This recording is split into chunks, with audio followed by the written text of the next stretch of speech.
Happy Friday, April the 17th. It seems like this school year is flying by. We have just about a month left. The second semester didn't exist. It's going by so fast. It's almost as fast as football season. She's Mackenzie Blaze. I'm Aaron Mukes. We have a lot to get to tonight. Blaze, we're winding down on baseball playoffs. Track and field regions have started. Soccer playoffs are getting ready to begin next week. We're going to touch on all of that here tonight, but we have to start, of course, on the diamond with some big action, a chance for Irwin County to make a little bit of noise in their region. We're going to start there. The Indians with a chance to move up in the playoff seeding, needing a sweep of Charlton. Beautiful sunny day in Ocilla. Peyton Reeves on the bump for Irwin. In a jam early on, but the nasty off-speed gets Bentley Beard swinging.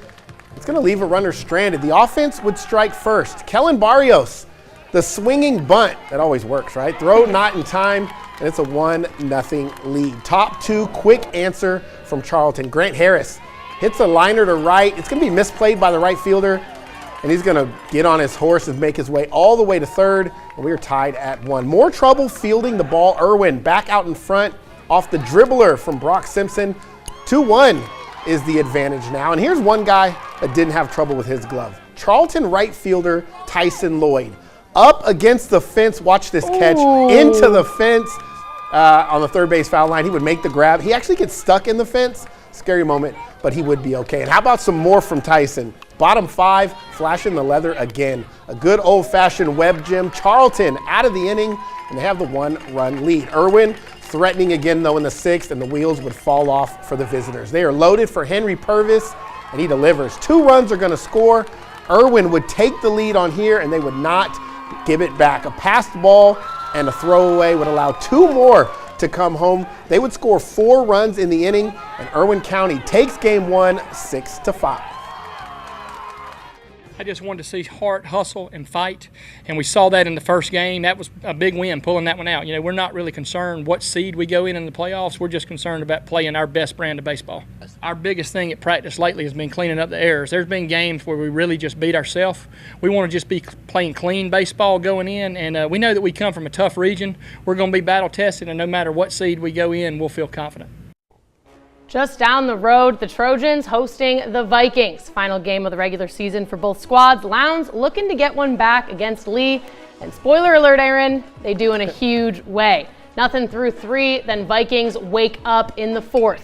Pitcher Matthew Kerrigan starts things off with a deep single to left, and then he's going to steal second base with ease. And let me just say, you guys will be hearing his name a lot tonight.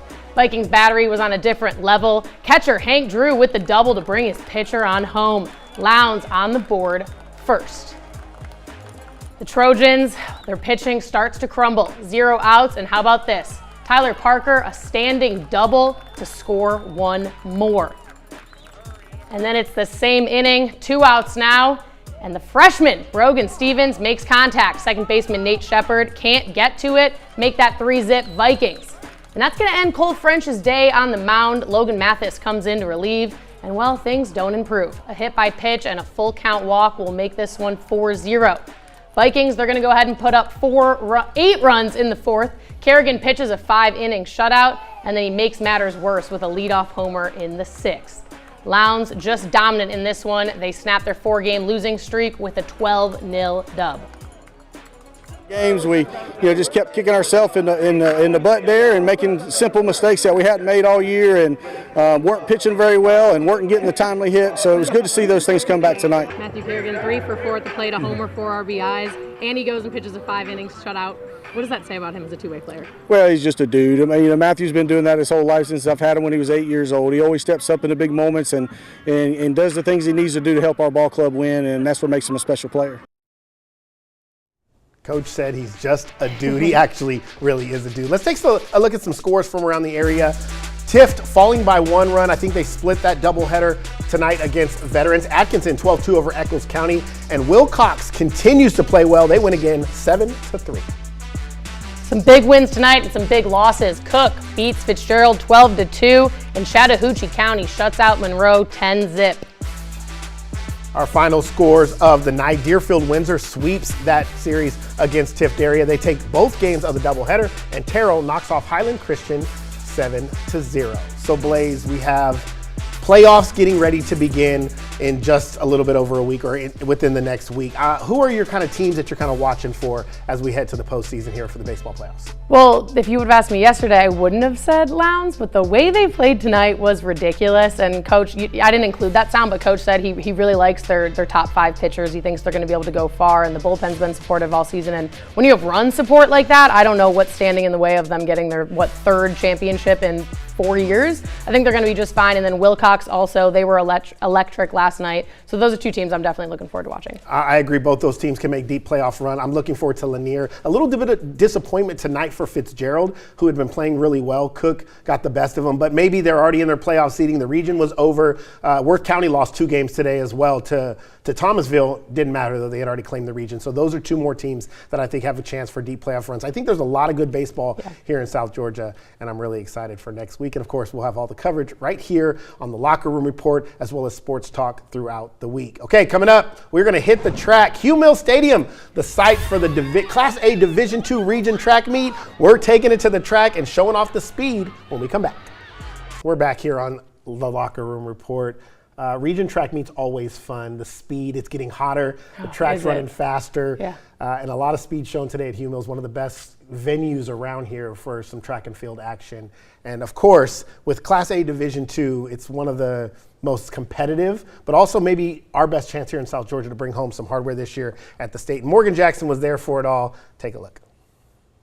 Well, after a morning of field events, the Lady Eagles took a commanding 52-point lead. On the boys' side, Early County found themselves ahead of the reigning state champs by 9.5 points. But once we hit the track, that all changed. The Eagles flying high in the first relay of the day, taking the 4x8, finishing 7 seconds ahead of the second-place Baconton Blazers. Early County's second leg took the lead, but a strong 2 laps from J.T. Willingham lifted the Eagles to victory. Last year we had a great team last year, a 4x8 team, and kind of since they're gone, it's kind of like a rebuild and like a restart rebuild. But honestly, it's been great. These guys, I've seen these guys work hard at practice and push themselves. So it's been a great season so far. Mitchell picking up right where they left off in this meet a year ago, taking 5 of the first 6 events. Darius Robinson having himself a day, taking home 4 gold medals while running a personal best in both of his individual events. There's really nothing to it. Just 4-time field time. Ain't nothing to it. It's not simple. I'm really going for the state. That's all I'm worried about. The Bobcats claiming the top 2 spots in the 100-meter dash with Caden Kendricks at 1 and Andrevion Lee at 2. Terrell County's Caleb White taking 3rd, running a personal best 11:12. It feels great, especially because I beat my cousin. He beat me last year. In the distance events, Baconton's Tyler Hayes just warming up in the 1600, taking 3rd, but he put on the Jets in the 3200, claiming the region title. I was nervous getting into it because nobody's times were posted, but God bless us with a great race, so can't complain. All around domination for the team from Camilla. Willie Davis silencing the crowd, cruising to victory in the 800-meter run, also running a personal best in the mile. Well, guys, you guessed it, the Eagles taking the region title. Amongst all the victories, the 4x1 will go down as one of Coach Jesse Atkins' favorites, as this bunch broke the record that he helped set when he was a student. Monday, I told them to break our record, and if they didn't break our record, they were slow.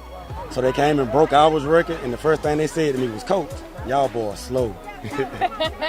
On the girls' side, no one shining brighter than Randolph Clay's Angel Harvey, taking 4 medals back to Cuthbert, PRing in the Open 1 and 200.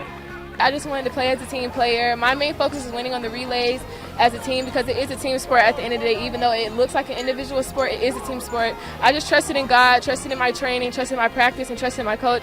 And mostly I trusted in my team for one to be able to win and come in first. And I'm honestly thankful for my parents and God. A clean sweep in the girls' hurdles with the Red Devils. Akia Seymour taking both the 1 and 300-meter hurdles. I knew I had it.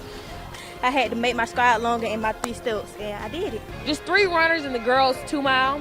Seminole County's Kelly Curran finishing 45 seconds ahead of her teammate, Maggie Hornsby. But I'm thinking God's going to get me through this and get me around those laps because that's a lot. It's just a mental game. In the final event of the day, the Lady Red Devils taking home the 4x4.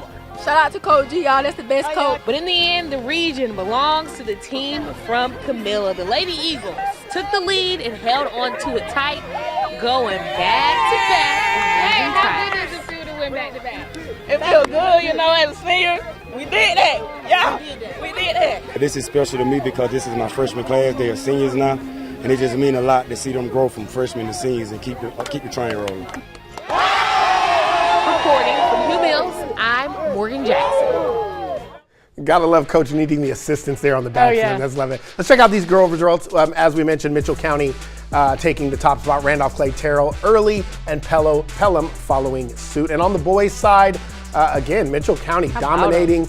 Early County, Terrell County, Baconton Charter, and Randolph Clay. I have been so impressed with Mitchell County and what they've been able to do. 5 straight. Just ridiculous. 2 for the girls, 5 for the boys. Coach Atkins, there's a reason why he's doing big things down there. He deserves that backflip. How about our track superstar crushing that package? Yeah, you know. Shout out Morgan. Morgan is a track star at heart, so we're going to have to get her on the hurdle, so we still haven't done that. All right, coming up, we're going to take a look at all of the top plays from the week. We have some good ones and some milestones as well. Stay with us. Welcome back into the Locker Room Report. Now, we told you earlier you'd be hearing his name all night. Lowndes Baseball's Matthew Kerrigan was lights out on the mound and unstoppable at the plate. The senior two-way made this week's Player of the Week an easy one. Here is the Albany State University Player of the Week. After the Vikings dropped a game to Lee back in February, Kerrigan wanted redemption, and boy did he get it. On the mound, the senior went 5 scoreless innings in 72 pitches, throwing 51 strikes, allowing just 4 hits and not walking a single player. At the plate, the domination continued. Number 3 went 3 for 4 with a double, a deep homer to center, 4 RBIs, and a stolen bag. Truly a pitcher's worst nightmare. The most thing is just filling up the zone, because whenever you fill up the zone, high school players are going to get themselves out, and then it gives you a chance for your defense to do their work. And then just at the plate today, just like staying in my approach, just looking for something I can drive, and it just worked well for me today. Obviously, offense is something I focus on more, but I mean, pitching, I just get to go out there and have fun, and there's not as much pressure on me, so I just try to fill up the zone always and just even give up weak contact and just try to do my job on the mound for my team. He wasn't on the team. Kerrigan already has state title under his belt from 2024 and a runner-up from 2025. He says he knows his Vikings have a chance to make another deep run, so he's looking to cap off his senior year with 1 more ring. Worth County standout Brooklyn Youngblood reached a milestone most soccer players can only dream about. The Lady Rams scored her 100th career goal versus Lanier County, and the scary part, the junior isn't done adding to that total just yet. Heading into Tuesday night, Youngblood was sitting at 98 career goals. Early in the game against Lanier, she scored her 99th, and well, less than 5 minutes later, she nailed the big 100.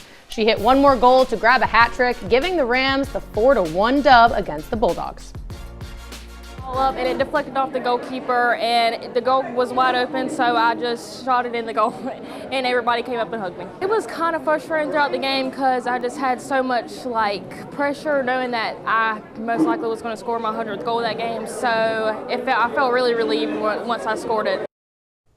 Youngblood finished the week off scoring another hat trick against Dodge County to bring her total career goals up to 104. Only a junior, number 13, hopes to reach 150 goals in her final season as a Ram, but says she would take a region title over a personal milestone any day. And lots to celebrate over in Sylvester. Friday morning, Shemaya Donaldson signed her letter of intent to continue her soccer career at Andrew College. Head coach Sanders Duros says Donaldson is one of the most talented players he's ever coached. And ahead of playoffs, the senior captain ranks 4th all-time in goals and 3rd all-time in assists for Worth County girls soccer. Andrew College, because out of all colleges, the coach, she made a personal bond with me. She made it her way to just speak to me 24/7, get to know me better, and I just really love that, our bond. And I love having bonds with coaches because with my recent coaches, Coach Dura and Coach Burrell, I have a bond with them, a very close bond, so I really love that. Donaldson owes her success to her younger sister who passed away 2 years ago. She says she strives for greatness and lives every day to the fullest for her sister who didn't get that opportunity. Congratulations, Shemaya. We can't wait to cover your journey as a Fighting Tiger. Yeah, really cool moment for her. Worth County Soccer for the girls doing about doing it? big things. All right, we have to get to our top plays. We have 3 of them tonight and some really cool ones, not only in our coverage area. I have to show the number 1 play, again, is out of our coverage area, play's a but play. it clearly was the best play of the week. Let's kick off with play number 3. Blaze, take it away. Yeah, Worth County's Brooklyn Youngblood, we just saw her. She scores her 100th career goal versus Lanier. 2 more on that night, making her the program's all-time leading scorer. She's one heck of a player. I got a chance to watch her. How about play number 2? Wilcox, third baseman Cade Keene, makes a beautiful catch to close out the 5th inning against Trutland. Let's see that one more time. And this was on the way to the Patriots' 7th consecutive region title. Okay, slow-mo. All right, let's take a look at our top play of the week. And this one is actually from Charlton County, but Tyson Lloyd, my goodness, into the fence in left field. And since we're doing replays like Morgan, let's slow it down one more time. What a play, what a catch, but they would lose to Irwin County 6-5. Well, that does it for this episode of the Locker Room Report. Make sure you join us this week for more sports, local, regional, and statewide. Have a good night, South Georgia.